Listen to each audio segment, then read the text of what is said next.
আমার পাও আমার। যদি আপনার গায়ে শক্তি আছে, জবানের শক্তি আছে, হাতের শক্তি আছে, এই জন্য আপনার ইচ্ছা স্বাধীন হাত দিয়ে আপনি কোনো কিছুই করতে পারবেন না। ঠিক না বলেন? কোনো কিছুই করতে পারবেন না। এই পাও দুটা দিছেন আল্লাহ পাক রব্বুল আলামিন নেক আমল করার জন্য।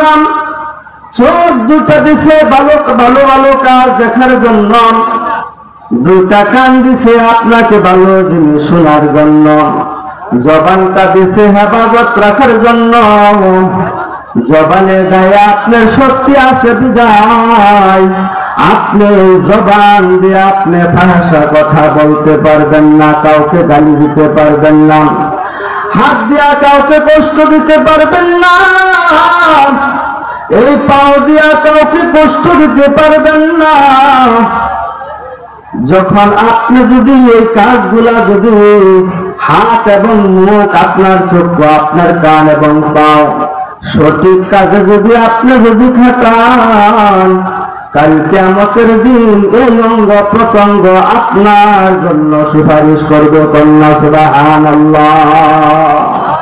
আপনার জন্য কি করবে? সুপারিশ করবে। এই জন্য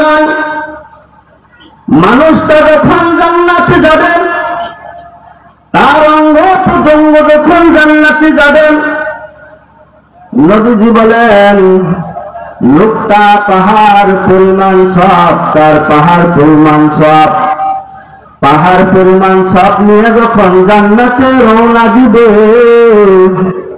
তখন একজন মানুষ দাঁড়িয়ে যাবে।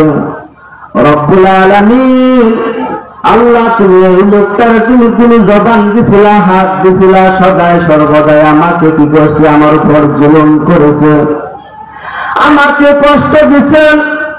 আয় আল্লাহ, আজকে তাকে তুমি জান্নাতে দিবা, ভালো কথা। আজকে তোমার আদালতে আমি বিচার দিলাম। আল্লাহ তুমি আমার বিচারটা তোমার হাতে দিলাম, বিচারটা নামাইয়া আমার পক্ষে তুমি বিচারটা করিয়া তারপরে তুমি লোকটাকে তুমি কি করো? জান্নাতে দেয়া দাও। তারপরে লোকটাকে কি দাও? জান্নাতে দাও। আগে আমার হকটা আগে করো, হকটা আদায় করো। আল্লাহ রাব্বুল আলামিন বলেন কি তোমার কাছে হক পাই? হ্যাঁ হক পাই। দুনিয়াতে লোকটা গায়ে শক্তি আছে, তার সম্পত্তির সাথে সম্পদ আছে। অনেক ভাই দুনিয়ার জমিনে গায়ে শক্তি আছে, কিন্তু তার একজন গরিবের সম্পদের সাথে আর একজন ধনী লোকের সম্পদ আছে। অনেক সময় পাড়াইয়া তার সম্পদটা সে কি করে চিনে নিয়ে যায়। এরকম হয় না? এরকম হয়। যখন সে কথা বলে ভাই তুমি পাড়াইয়া আমার সম্পদটা কেন তোমার সম্পদের সাথে তুমি মিশ্রিত করতেছ, তখন ওই শক্তিশালী লোকটা বলে, জবান দিয়া বলে, যদি স্মরণ করো তোমার উপায় নাই, গায়ের চামড়া থাকবে না, তোমাকে না একদিন তোমাকে লুকায়া ফেলাইব। আয় আল্লাহ, আমাকে এরকম ভাবে দুনিয়ার জমিনে আমাকে কষ্ট দিছেন, এরকম ভাবে আমার উপর জুলুম করেছেন। তখন আল্লাহ জিজ্ঞাসা করবে, লোকটা বলে হ্যাঁ সত্য, আমি তার জমি চিনে আনিছি, তার টাকা আমি কাড়িয়ে আনিছি। যখন সে আমার কাছে টাকা চায়, তখন আমি ধমক দিয়া তাকে কি করি? তারা আগে আজকে তুমি তার হক মিঠাইয়া দাও। তখন লোকটা বলবে আল্লাহ, আমার কাছে তো আজকের এই দিনে টাকা নাই, সম্পদ নাই, আমি কি দিয়া তার হক আদায় করিব, তার হক আদায় করিব? লোকটা বলেন আমার টাকার প্রয়োজন নাই, আমার কোন সম্পদের প্রয়োজন নাই, তার নেক আমল আছে। আজকে তার নেক আমল দিয়া আমার হকটা সে কি করে আদায় করিয়া দো। নেক আমল দিয়া কি করো? হকটা আদায় করিয়া দো। এরকম ভাবে পাহাড় পরিমাণ তার সব কি হয়ে যাবেন, জিরো হয়ে যাবেন। অবশেষে গুনার বোঝাই মাথায় নিয়ে জাহান্নামে যাবে। আর একদল লোক দাঁড়ায়া যাবে, আর একদল লোক দাঁড়ায়া যাবে, বলবে আল্লাহ আমার কিছু হক আছে, এই লোকের উপর আমার কিছু হক আছে। তখন লোকটা বলবে আমার পাহাড় পরিমাণ সব ছিল, কিন্তু এখন তো আর সব নাই, তোমার হক কি দিয়ে আদায় করব?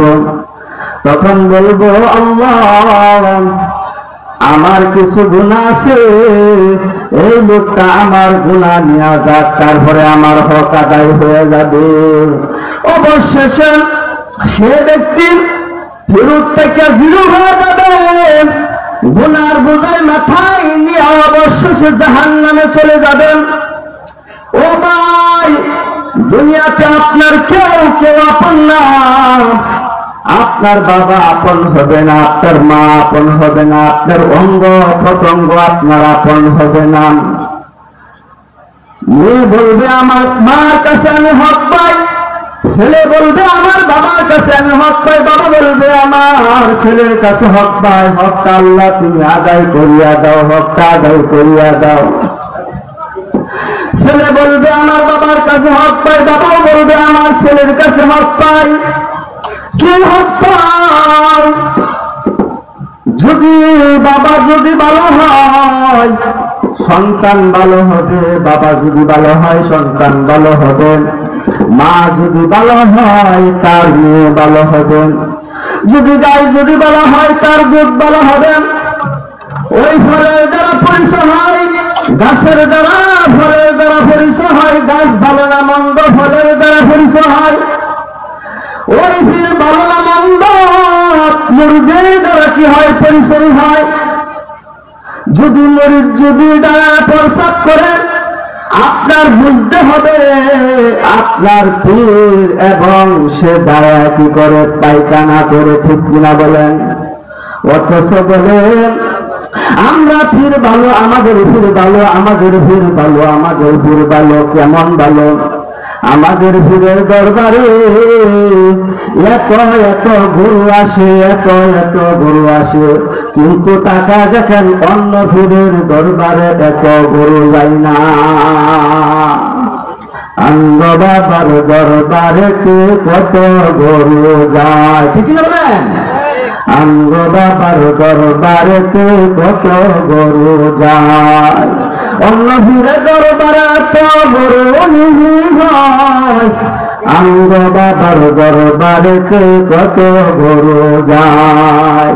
আমি বলি মানুষের দরবারে মানুষ যায়, গরুর দরবারে গরু যায়, ঠিক কিনা বলেন? গরুর দরবারে কি যায়? গরু যায়। বন্ডের দরবারে বন্ড যায়, আলেমের দরবারে আলেম যায়। এই জন্যই ভাই আল্লাহ পাক রব্বুল আলামিন আপনি আমাকে অত্যন্ত মহব্বত করিয়া হাত এবং চক্ষু এবং কান এবং দুটি পায়ে দিয়া দুনিয়াতে পাঠাইছে। এর জন্য ভাই পাঠাইছে বলেন, জবান খুলে বলেন। আমলের জন্য আল্লাহ পাক রব্বুল আলামিন আপনি আমাকে দুনিয়াতে পাঠাইছেন। এই জন্য এই হাতের দ্বারা দুনিয়াতে আপনি হক আদায় করিয়া দিবেন, পায়ের দ্বারা আপনি হক আদায় করিয়া দিবেন। না হলে কাল কিয়ামতের দিন এই হাতে চক্ষু এবং কান এবং পাও আপনার বিপক্ষ বিপরীতে সাক্ষী দিবে। অনেকেই বলে আমার সন্তান ভালো না, আমার কাছে খারাপ আচরণ করে, আমার সাথে খারাপ আচরণ করেন। বুঝতে হবে সন্তান তোমার কাছে কেন খারাপ আচরণ করেন, তোমার সাথে কেন খারাপ ব্যবহার করেন, এটা পিছনে বুঝতে হবে। হযরত ওমর ফারুক খলিফাতুল মুসলিমিন তার দরবারে এক ব্যক্তি বিচার নিয়ে গেলেন। খলিফাতুল মুসলিমিন ওমর ফারুক, আমার সন্তান আমার সাথে খারাপ ব্যবহার করে, আপনি একটু দোয়া করেন আর আপনি আমার ছেলেটাকে নসিহত করেন। তখন হযরত ওমর ফারুক বলতেছেন তোমার সন্তান তোমার সাথে আসছে নাকি? না না, আমার সন্তান আসে নাই। আগামীকাল তোমার সন্তান সকালবেলা তুমি নিয়ে আমার দরবারে হাজির হয়ে যাইবা। কন্যা সুবহানাল্লাহ।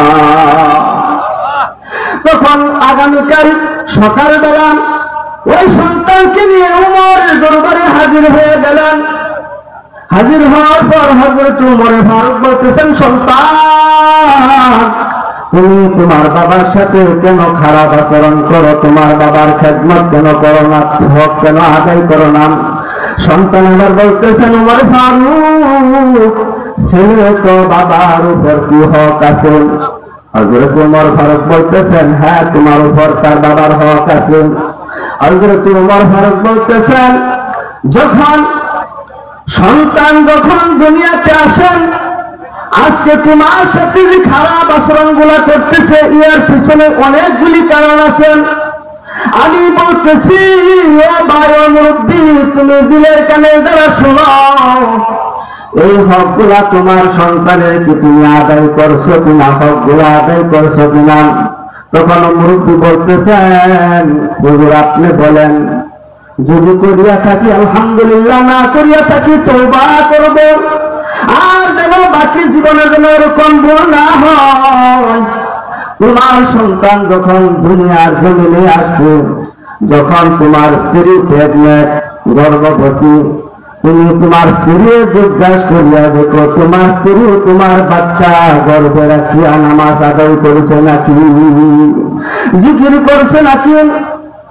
না না, জিকির করে নাই, নামাজ পড়ে নাই। তাহলে তুমি যদি এই সন্তানের জন্য দোয়া করো, বাইজিদ মুস্তামি যদি দোয়া করো, বাইজিদ মুস্তামি হওয়ার জন্য যদি দোয়া করো, আগে বাইজিদ মুস্তামি হইতে হবে তোমার স্ত্রী, ঠিক না বলেন? তখন বলতেছেন, সন্তান যখন মার রেহানে আসেন, মার কিছু করে নিয়ে আসে, আল্লাহর কাছে দোয়া করা, আল্লাহ আমার সন্তানকে তুমি একটা নেককার সন্তান বানায় দিও, একটা আলেম বানায় দিও, দুনিয়ার জমিনে আল্লাহ তুমি ভালো করে দুনিয়াতে পাঠাও, আমি নিয়ত করলাম একটা আলেম বানাইবো, হাফেজ বানাইবো, মুফতি বানাইবো, মুহাদ্দিস বানাইবো। এই দোয়া যদি মা যদি করে সন্তান পেটে রাইখা, ওই প্রভাবটা সন্তানের উপর পড়ে গেলে কন্যা সুবহানাল্লাহ। সন্তান তো আবার দুনিয়াতে আসলাম, ওই সন্তানের হক তুমি আদায় করছো নাকি? কি হক আদায় করছো না? সন্তানের সুন্দর করিয়া তুমি একটা নাম রাখো নাই। এরপরে সন্তান দুনিয়াতে যখন আসে, 7 দিন যাওয়ার পর সুন্দর একটা নাম রাখতে হয়। এরপরে আকিকার দিতে হয়, যদি ছেলে সন্তান হয় তার নামে 2টা বকরি দিতে হয়, 2টা ছাগল দিতে হয়। যদি মেয়ে সন্তান হয় তার নামে 1টা দিতে হয়। যদি 7 দিনের মাথা তুমি যদি না দিতে পারো, 14তম দাও। 14তম যদি না দিতে পারো, তারপরে তুমি 21 দিনের দিনে দাও। তারপরে তুমি তার আকিকার কি করো? আদায় করো। তারপরে তুমি এই সন্তানের জন্য দোয়া করো। 7 দিনের দিনে তুমি চুল মুন্ডাইয়া দাও। চুল মুন্ডাইয়া ওই চুল পরিমাণ আল্লাহ রাস্তায় তুমি স্বর্ণ অথবা রূপা সজ্জা করো, ঘুরে কন্যা সুবহানাল্লাহ। অনুরুদ্ধ তুমি এই কাজগুলা তুমি করছো নাকি? না না, আমি এই কাজগুলা আমি করে নাই। তাহলে তোমার সন্তান তোমার সাথে কেমনে ভালো ব্যবহার করবে, কেমনে আচরণ করবে? এই জন্যই হ্যাঁ, আজকে সন্তান, আমাদের সন্তান মুরব্বীদের সাথে খারাপ আচরণ করেন, ভালো ব্যবহার করে না, আমার সাথে ভালো ব্যবহার করে না, বাবার সাথে ভালো ব্যবহার করে না। হ্যাঁ, কেন ভালো ব্যবহার করবে? কেমনে করবেন? সন্তান বাবার, হ্যাঁ, সন্তানের উপর কিছু হক আছে, এই হকগুলা কি করা? আদায় করা। এই হকগুলা আদায় করা। এই হকগুলা আমরা আদায় করতে পারবো তো ইনশাআল্লাহ? আল্লাহ পাক রব্বুল আলামিন আপনি আমাকে কোরআন এবং হাদিসের উপর আমল করার জন্য তৌফিক দান করুন, বলেন আমিন। ওয়া আখিরু দাওয়ানা আলহামদুলিল্লাহি রাব্বিল আলামিন। আসসালামু আলাইকুম।